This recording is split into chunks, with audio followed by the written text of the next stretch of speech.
Está chegando. Está chegando. Botando pilha na TV. E hoje é uma honra estar aqui com a professora, artista plástica, professora de filosofia, escritora, Márcia Tiburi. E eu confesso a vocês que sempre me veem totalmente tranquilo e brincalhão. Hoje eu estou tremendo demais na base. Boa noite, professora. É uma honra. Estamos aqui no Teatro dos Bancários. É uma honra ter a senhora aqui. Prazer para mim, uma alegria estar com vocês. Professora, eu vou direto ao assunto, não vou demorar muito, né? É possível dialogar com essa bolsotribo? Não é possível. Conversar com um fascista é uma ironia. Ao mesmo tempo, é um projeto de resistência. Talvez a gente não consiga conversar com um fascista, mas pelo menos assim, com esse projeto de resistência, com esse desejo, com essa tentativa, com essa utopia, talvez a gente consiga não se transformar em um fascista. Que essa também já é uma causa importante, da gente mesmo não se tornar uma figura do autoritarismo que está em vigência, né? Que é, digamos assim, uma tendência dessa época.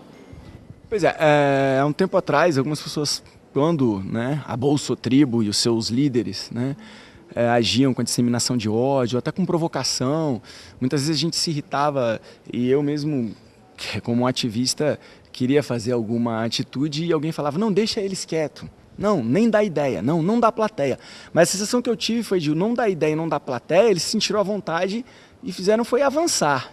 Né? E agora que o líder dessa bolsotribo virou um bolsorréu, o que a gente faz? Continua deixando eles quietos ou dá uma trollada neles também, meio que desmascara eles? Você sabe, eu estou achando tão curioso você falar disso, que eu nunca tinha ouvido a expressão bolsotribo e nem bolsorreal. E às vezes encontro vários bolso isso, bolso aquilo, essas ainda não tinha conhecido. Talvez eu seja uma pessoa muito desligada de certas mídias, mas, por outro lado, também é um fato que isso não é tão conhecido assim quanto a gente imagina. Isso é interessante, né? Então, talvez não tenha assim tanta consistência. O que me preocupa atualmente é que certos personagens que a gente pode perceber que estão presentes em certas cenas, as cenas do autoritarismo, daquilo que no próximo livro que eu vou lançar esse ano eu chamei de ridículo político, esses personagens têm avançado. Então, se você pensar se você lembrar, né, de certos deputados homofóbicos, fascistoides, se você lembrar de prefeitos fascistoides, autoritários, se você pensar, para dizer uma figura não brasileira, mas que tem inspirado e que vai inspirar certamente 2018, né, na nossa próxima eleição, que é Donald Trump, a gente vai num caminho péssimo. Assim, acho que a política brasileira tende a eleger cada vez mais figuras que se compõem, melhor dizendo, como um personagem que combina com uma determinada cena. Todo mundo sabe que teatro é política, né? Então, eu estou falando isso porque eu acho que é nessa direção que a gente tem que se preocupar. Essa coisa mais miúda do dia a dia, de responder para fascistas, eu acho que não está com nada também, sabe? Então, eu jamais vou responder para um fascista. E eu escrevi esse livro num tom de ironia, num tom de... ironia, que aliás é um método filosófico super importante, não num tom de jocosidade, não, num tom de ironia mesmo, para fazer com que as pessoas pensem. A ironia é uma coisa extremamente séria. Mas acho que esse negócio de todo dia perder tempo brigando, disputando com pessoas que não têm conhecimento, que não entendem, que não estudam, que não analisam e que discutem na base de uma pura prepotência, de modo a capitalizarem a si mesmas por meio dessas discussões, aí eu acho que a gente está perdendo tempo. Eu prefiro ampliar o diálogo numa direção mais positiva, mais produtiva, com gente que não é fascistoide. Essas figuras querem mesmo, essas figuras fascistoides, como todo fascista, essas pessoas querem e precisam de audiência e de fama e de reconhecimento, precisam assim aparecer, né? Então, muito do que esses deputados, inclusive, fazem é cena para aparecer, porque aparecendo eles alcançam um pouco mais de capital no seu cenário, capital no sentido de votos, no sentido de espaço no campo da publicidade. Então, acho que a gente deve ir conversar numa outra linha, conversar entre nós, conversar com pessoas que não são fascistas, pessoas que estão por aí confusas em relação ao que significa política, pessoas que ainda podem desenvolver um discernimento quanto à questão política, que acho que é isso que está faltando. Então, disputar com pessoas idiotizadas é uma perda de tempo imensa. Essas pessoas nem vão existir no cenário, assim, no avanço do processo, essas pessoas vão desistir, elas não têm estofo nenhum. O resultado eleitoral, ele advém de vários fatores, né? Então, já que a senhora citou o Trump, independente dos fatores, números por números, nas últimas 3 eleições norte-americanas, o que se viu foi números por números. Primeira eleição do Obama, 69 a 59 milhões para os democratas, né? Na segunda eleição, os democratas perderam 5 milhões de votos, 64 milhões a 59. E agora na eleição, Hillary, ela teve uma margem pequena de números absolutos, mas por conta dos delegados, mas o que houve foi um empate, 59 milhões a 59 milhões.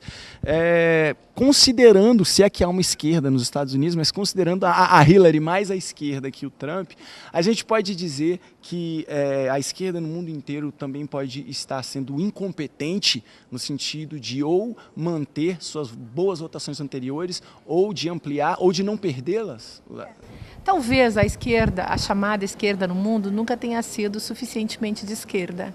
E é tristíssimo a gente chamar Hillary Clinton de qualquer coisa em relação a ela que se refira à esquerda assim, no mínimo engraçado. Nem como feminista, que já seria uma forma de inseri-la num contexto de esquerda, a gente pode brincar, né? Então, entre esses dois personagens americanos, não sei o que seria pior. Ao mesmo tempo, nós temos a nossa situação brasileira. O Brasil é um país muito influenciado pela cultura americana. Quando você tem uma influência cultural, provavelmente cultural no sentido genérico, provavelmente também você sofre uma influência cultural genérica no sentido político, da cultura política. E essa fascistização, vamos dizer assim, porque esse personagem de Donald Trump é um personagem bastante fascistoide, com várias características que a gente poderia definir como sendo fascistoides, todo esse desejo de extermínio do outro, toda essa ausência da figura do outro na sua forma de falar, as barbaridades, a forma estúpida com que ele se expressa, né? Tudo isso faz a gente pensar que ele é assim. Isso pode influenciar, sem dúvida, não diria simplesmente os eleitores brasileiros, ainda que acho que dê um aval para isso também, mas sobretudo os personagens da política brasileira. Então, provavelmente haja, na nossa próxima eleição, personagens, além desses que a gente já conhece, alguns novos personagens que vão se inspirar na figura de Donald Trump, que sejam talvez muito parecidos com ele. Existem nomes que têm aparecido, que eu acho, inclusive, que a gente deve tentar amenizar, porque à medida que a gente fala demais dessas pessoas, elas aparecem muito. E esse aparecer que a gente pensa, estou denunciando, na verdade, na hora de denunciar essas figuras, a gente muitas vezes acaba dando a elas um protagonismo, valorizando demais, dando consistência demais para aquilo que não tem. E por isso o jogo dessas figuras é justamente essa coisa que eu ando chamando de ridículo político. Então você aparece muito quando você faz uma coisa ridícula, e enquanto uma coisa ridícula, Donald Trump se elegeu assim, disse várias barbaridades, tornou-se uma figura de piada com aquela sua peruca e tal, e tudo isso fez com que ele se elegesse também. Então aquilo que parece desabonatório para um personagem desse se torna, na verdade, um capital político. Nós temos que tomar cuidado com isso, no cenário, enfim, que a gente está construindo agora no Brasil. E acho também que isso é um fato mundial. Chamo assim nós podemos chamar de berlusconização da política, né? Isso é algo que se espalha pelo mundo, e todo político que não se insira nisso nos próximos tempos também vai ser um resistente, alguém que consiga manter a sua autenticidade dentro desse processo, provavelmente vai ser alguém que está resistindo dentro de um contexto em que o grande capital vai ser essa bufonaria, né? Essa palhaçada mesmo, e a palhaçada que encanta as multidões. certos personagens no Brasil contemporâneo têm ganho muito espaço por conta disso, fingindo uma certa graça, falando umas asneiras homofóbicas, uma estupidez machista aqui e ali, aquela coisa que fica meio desencontrada, que as pessoas não entendem direito se ele está falando a verdade ou mentindo, uma coisa que podia ser muito perigosa num contexto, mas no outro parece que é só uma bobagenzinha. Isso é que me preocupa. E me preocupa também que os eleitores não levem a sério. Que as pessoas, que os cidadãos no Brasil não levem a sério tudo isso. Aí acho que é grave. Mas por quê? Porque nós não estamos levando a sério a política.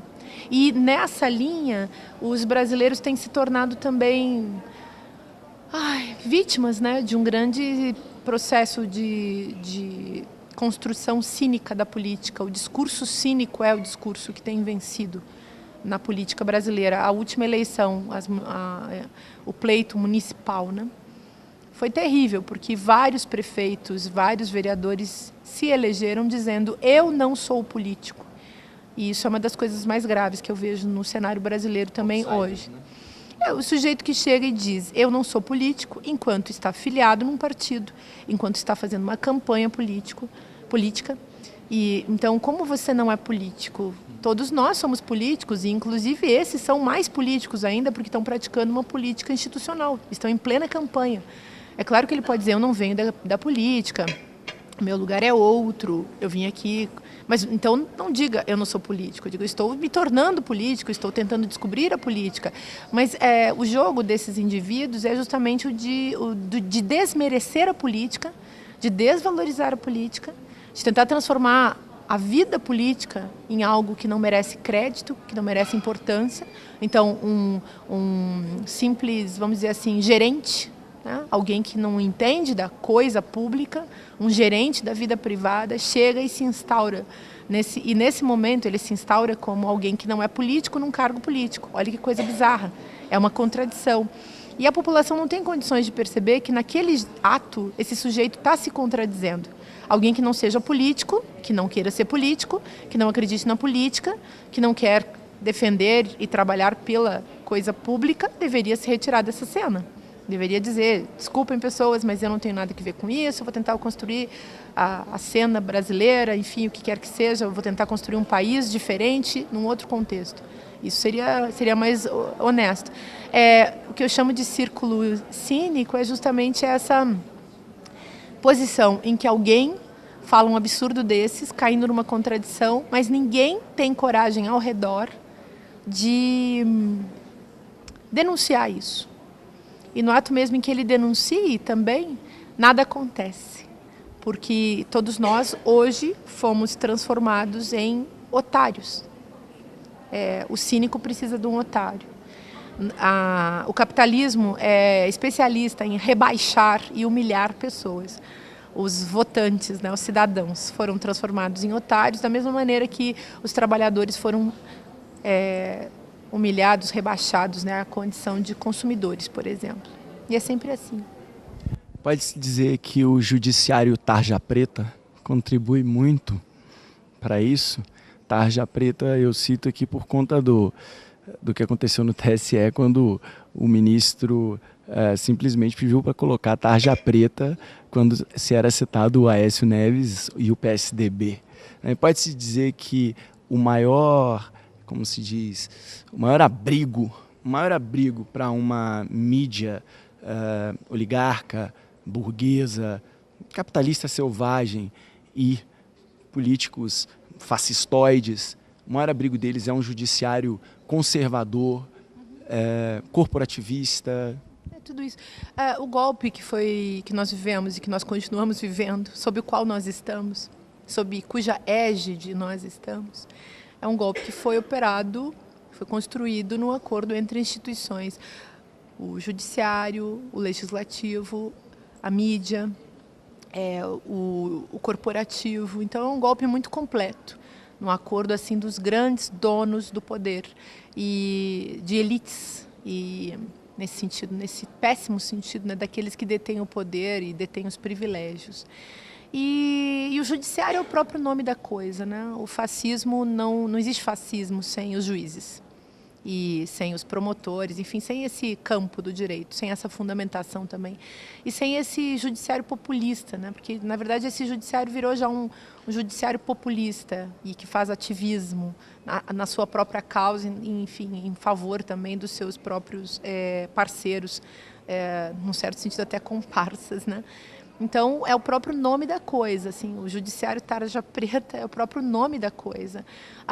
É uma pena que as pessoas sejam tão desinformadas, mal informadas, do ponto de vista da informação que elas recebem, até mesmo deformadas em sua consciência moral.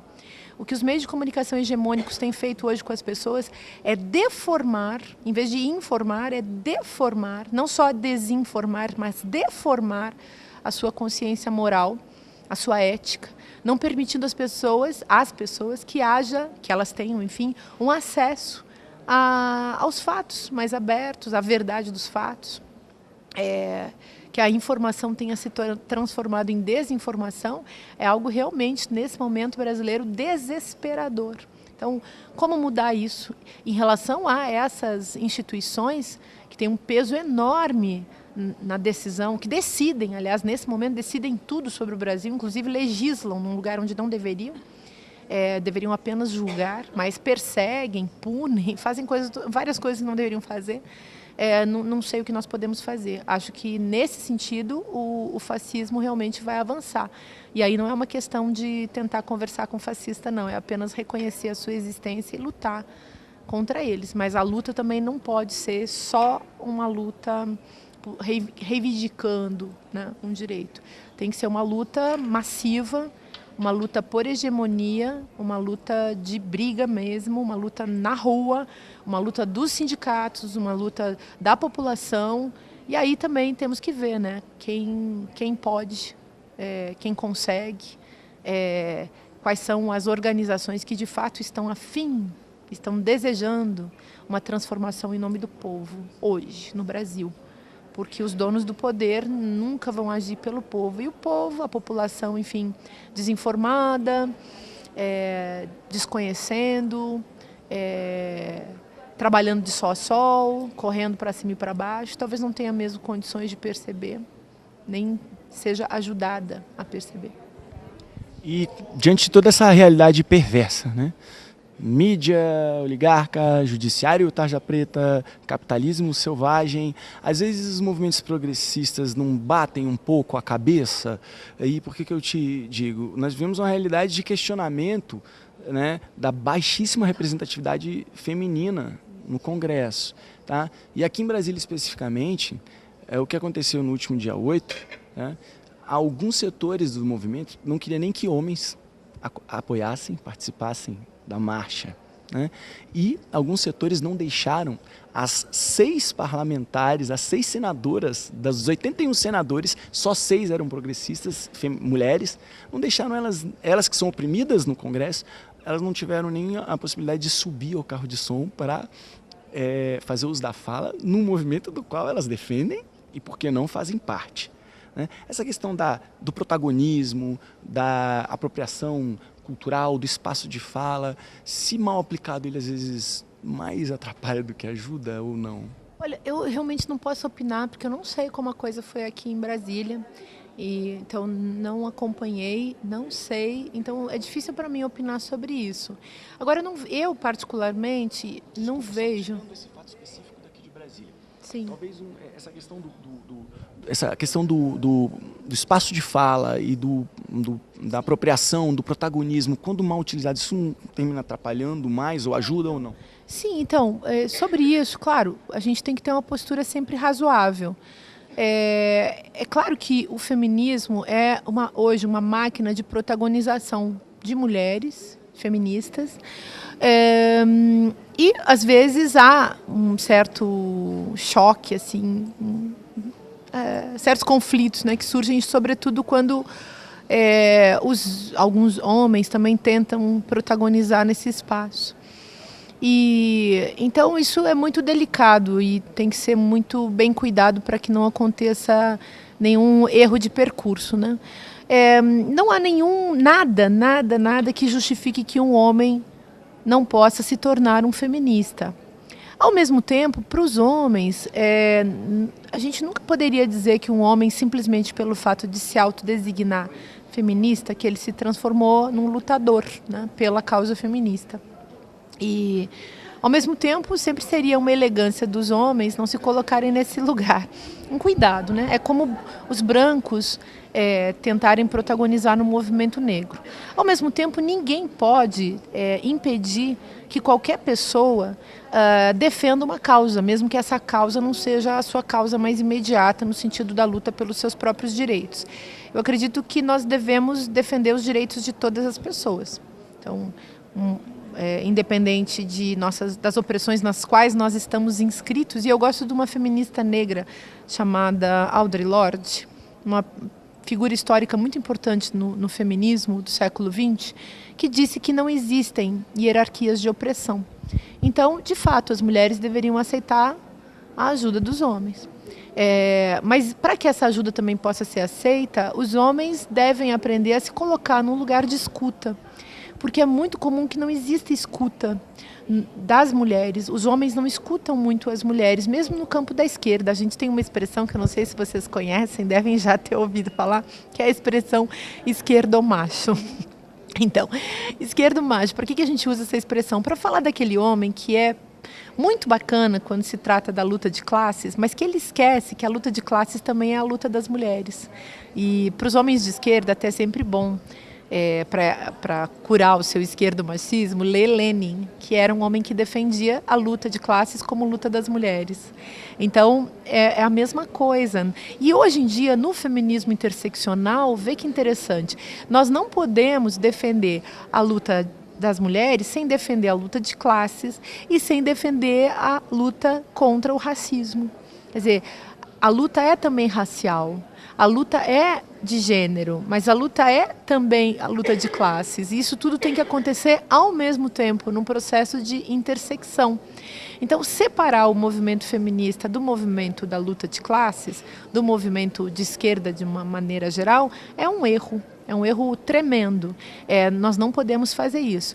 Ao mesmo tempo, acho que muitas vezes os homens têm que se informar melhor sobre o feminismo e as mulheres também têm que se informar melhor sobre o feminismo, para que a gente não acabe produzindo o enfraquecimento de todos os movimentos, né? Então, é fundamental nessa hora juntar forças nessa linha interseccional que é proposta pelo próprio feminismo, no caso o feminismo negro, por exemplo, da Audre Lorde, da Angela Davis, que são umas figuras que importam muito no mundo todo hoje, e a gente pode citar também outras figuras, Sueli Carneiro, a gente pode citar Lélia Gonzalez, que é uma feminista também muito importante, que inspira muito o movimento feminista todo, não apenas o movimento feminista negro, mas no Brasil hoje essa consciência tem feito muita diferença. Eu sou super a favor da gente respeitar os lugares de fala e, ao mesmo tempo, a favor de respeitar a luta por direitos. Então, nós não podemos transformar o lugar de fala num lugar de silêncio do outro, claro. Ao mesmo tempo, esse lugar do outro, quando eu não posso falar pelas mulheres negras, eu posso falar com elas. Então, os homens também não podem falar pelas mulheres, eles podem falar com elas. E é muito bacana a gente poder, no momento em que o outro, a outra, está falando, a gente fazer uma política da escuta, né? Nessa linha, eu acho que a gente pode ir longe num diálogo assim, entre os vários movimentos. E para finalizar, tá? Em tudo que a gente falou aqui, é possível uma revolução e essa revolução, para que ela ocorra, ela vai ser feminista? Se acontecer ainda alguma revolução, vai ser feminista. O fato é que as mulheres vêm num processo de luta por seus direitos e pelos direitos das minorias políticas há muito tempo. E desde que o nome feminismo veio à tona, sobretudo no século XX, porque esse nome não era usado antigamente, esse nome também tem nos ajudado a colocar essa bandeira dos direitos das minorias em cena. E no caso das mulheres, minorias políticas, nós somos 10% da representação no parlamento brasileiro, mas somos a maioria da população em termos numéricos. Então, somos o gênero majoritário. No entanto, nós não agimos como gênero majoritário numa linha autoritária, que é a linha que os homens seguem, né? Então, acho que essa é a questão. A gente tem que trabalhar para isso. Eu acredito muito que se a gente trabalhar na linha dos movimentos que funcionam como partidos, a gente terá sucesso. Os caminhos estarão abertos para o futuro. Que eu ia me esquecendo, só por uma questão de solidariedade. Tá? Uma ativista, uma companheira, Dani, ela foi mega exposta na rede pelo Alexandre Frota, por ela ter colocado um cartaz, se você é mulher e xingou a Dilma de vagabunda, talvez você não deveria estar comemorando o Dia da Mulher. Nisso o Alexandre Frota colocou a foto dela no Face, né? Gente, o capeta existe, comentem. E no Twitter a mesma coisa, e vieram aqueles comentários absurdos, inclusive o de uma pessoa dizendo o seguinte: essa mulher deveria ser queimada viva em praça pública. E esse ser, né, colocou, isso mesmo, né? O que fazer, não só em termos de solidariedade com essas pessoas que sofrem esses ataques dessas pessoas públicas, que eu não sei nem o que dizer, do que chamar esse Alexandre Frota, né? E, enfim, que mensagem de apoio e de solidariedade e o que a senhora recomenda para quem está assistindo a gente no sentido de apoiar, no caso, a vítima e, enfim, não sei se não dar... reverberar o agressor ou, de repente, denunciar a polícia? Como agir com isso aí, com esses agressores, pessoas públicas? É complicadíssimo também. Por um lado, a gente poderia pensar processos de dano moral, não sei. Tem que ver também o que aconteceu, como ela se sente nisso tudo, né? Mas nós devemos apoio a ela, à medida que ela é uma ativista e uma pessoa que está, assim, enfim, chamando a consciência, né, das pessoas. Por outro lado, eu sempre acho que a melhor vingança é a felicidade. Então, mais ativismo, mais movimento, mais coletivo, mais beleza, mais filme, mais programa de rádio, mais texto no blog. Eu acho que a gente pode calar essa violência toda com arte, beleza, movimento político, com alegria política no sentido geral. Então, convido a Dani, assim, para a gente fazer qualquer coisa juntas que vai ser bom. Vamos fazer outras coisas, vamos inventar outra história. Acho que a luta por hegemonia não é só a luta do combate contra esse outro, mas por expandir também o nosso campo. Então, a gente tem que expandir o nosso campo tanto que não haja mais espaço para tanta estupidez. Muito, muito obrigado. A gente segue aqui sempre botando pilha. Muito obrigado, professora. Muito obrigado. Muito honrado. Está chegando. Botando pilha na TV.